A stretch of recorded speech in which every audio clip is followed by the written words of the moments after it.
Hello and welcome back to Law and Life. This channel is an step by Senior Advocate of Supreme Court of India, Subodh Markandeji, to discuss on the contemporary legal issue, statutes, judgment of Supreme Court, and other related topics. Today, our topic of discussion is law of prohibition of child marriage. This is the part one. In the part one, I came across the record of proceeding of the Supreme Court in India in SLP Crime Diary number 26834 of 2022. National Commission for the Protection of Child Right Commission versus Ghulam Din. In that order, the bench Honorable Sanjay Krishna Kaul and Abhay S. Oka gave a leave to the Solicitor General of India to file the special leave petition, issued notice of the petition to the respondent, and appointed amicus curiae to assist the court. I'm keen that our viewers understand the full implication of this order. So we'll do this topic in two parts. Huh? In one, I will trace, the legislative history, etc., of this particular branch of law. In the second, I'll answer your query about the Supreme Court order and its implications. So let me go step by step. The Solicitor General is the second highest law officer of India after the Attorney General for India. In this case, he was representing the National Commission for Protection of Child Rights. So whenever some party, or organization or person is not a party before the court below, that is any court or tribunal, then he has to seek the leave of the court that he may be added as a party. He has an interest, and please give me leave to file specially petition. So, Solicitor General, as I said, was representing the National Commission for Protection of Child Rights. So he sought leave to file the specially petition. Now, the Supreme Court, on being satisfied that the petitioner, that is National Commission for Protection of Child Rights, has a duty to protect the rights of the child in the final outcome of the case and has locus standi, gave leave to file the specialty petition. The Solicitor General was appearing in this case on behalf of the National Commission for Protection of Child Rights, whose duty, function, and obligation under the law is to protect the rights of children. Now, what in this particular case, what has happened is that since 2014, the High Court of Punjab and Haryana has passed several judgments that are in clear violation of the Prohibition of Child Marriages Act 2006. Sir, for the benefit of our viewers, can you please trace the genesis of this branch of law? Yes, the child marriages were rampant, in India. Even today, they are rampant. And somewhere in 1920s, it was recognized that this is a social evil cutting across all the religious divide. Religion has nothing to do with the Yes, sir. social evil. If child marriage is bad for a particular religion, it is equally bad for other religion because essentially it is the child who suffers. So this has been recognized as a uh, social evil in early 20th century, but uh, Mr. Harbilas Sarda, who was the brain behind this move, he hailed from Ajmer. He was a famous Arya Samaj leader. He was an author, civil servant, judge, municipal commissioner, and lastly, a prominent member of the Central Legislative Assembly, which is the predecessor of our parliament. So he was a member since 2020, 1924. He introduced and piloted, kind of, saw through that this Child Marriage Restraint Act, which he propounded, it's popularly called Sarda Act after his initiative.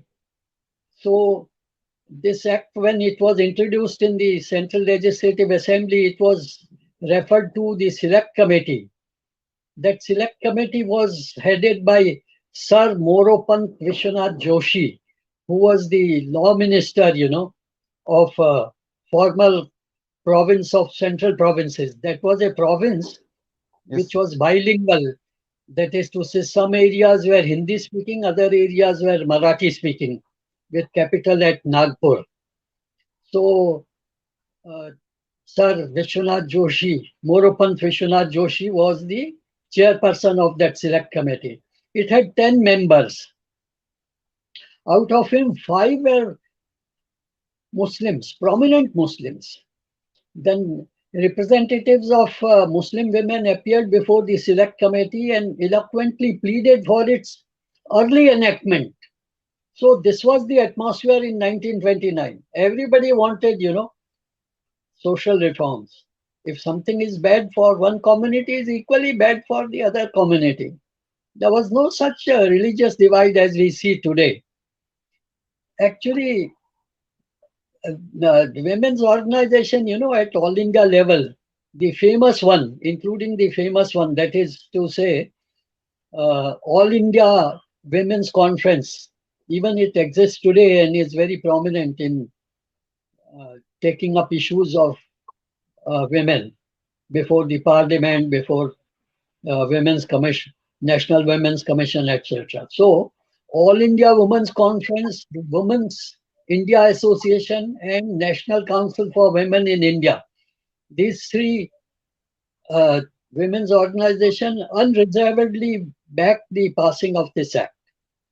So, after it was passed, much against the opposition by the British bureaucracy, it was passed, and it came into force on 1st of April 1930.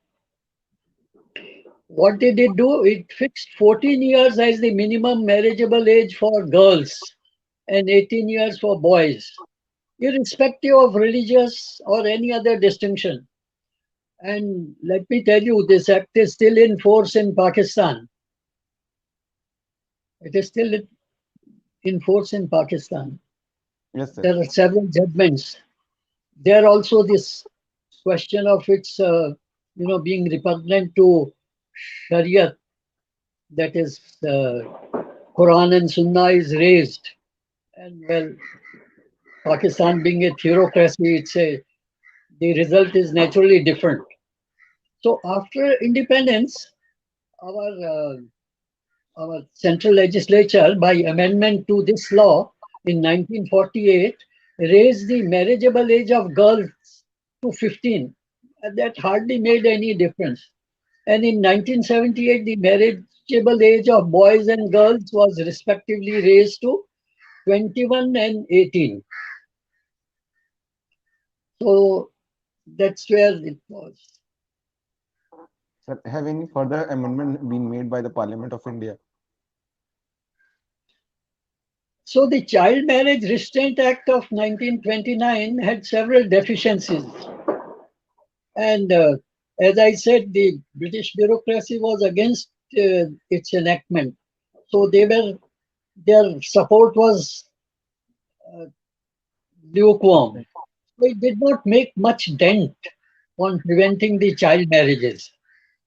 So in 19, so our parliament in 2006 enacted the Prohibition of Child Marriage Act, uh, because to remove all this deficiency in the law. So let's see what's briefly, let us see what are the provisions. Section 2A of the Act defines a child.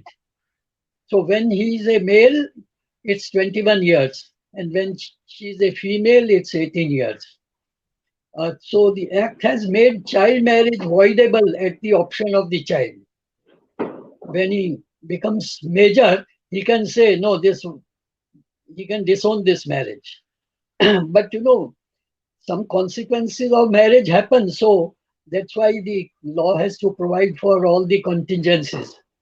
So, so second provision is that it makes provision for maintenance and residence of the child wife and children begotten from such child marriage and their custody and legitimacy. Then it also makes, child marriages punishable and, provisions incidental to that provision. It further makes, adult male marrying a child, punishable. So if an adult male, marries a child because he's adult, he's supposed to understand the implications. So he is punishable under the law. Then the persons, who are responsible for solemnizing, permitting, or promoting child marriages is also provided in this act. Then child marriages are also made void in certain circumstances. Now, the courts have been empowered to issue injunction prohibiting the child marriage, and any marriage in violation of the injunction is rendered void. The Act provides that the offences under the Act shall be cognizable. If you commit an offence, that's a cognizable offence and non bailable.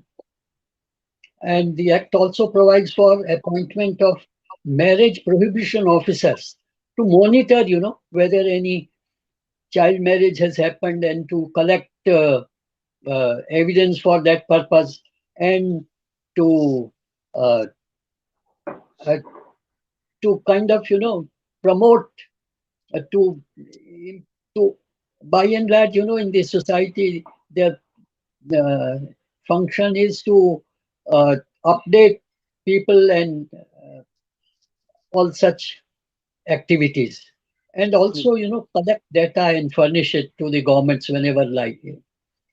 Now what has happened is that there his duties are to prevent child marriages are specifically enumerated in section 16(3). Now, on 21st December 2021, the Union Minister for Women and Child Development introduced in Rajya Sabha an amendment bill called the Prohibition of Child Marriage Amendment Bill. Now, what was the purpose of that bill? The purpose of that bill is to make the age of marriage of girls and boys equal. That is to say, 21 years. Whether you are a boy or a girl, the marriageable age is 21 years. That is because so many girls, now uh, want to have higher education, and therefore marriage is it's no doubt, a hindrance to the Yes, sir. pursuit of higher education. So, or there are other reasons. So that has been made uniform, and it is uniform across all religious castes and creeds, overriding any custom or law. This is very important. It is it is uniform across all religious castes and creeds and overriding any custom or law, which any custom of law. Which law? A law which seeks to discriminate against women. That is to say, a custom or law which seeks to discriminate against women. So this is very important. Now, what has happened is that it has been uh, referred to a parliamentary standing committee because Parliament has, standing committees for all purposes. So this has been referred to a parliamentary standing committee, and its report is awaited. So we'll deal with the implications of the order of the Supreme Court in uh, part two of this topic. That is to say, episode 62. So I'll Yes, sir. stop here. Okay, sir. We will see you tomorrow in the next episode, sir. Thank Thank you, you. sir.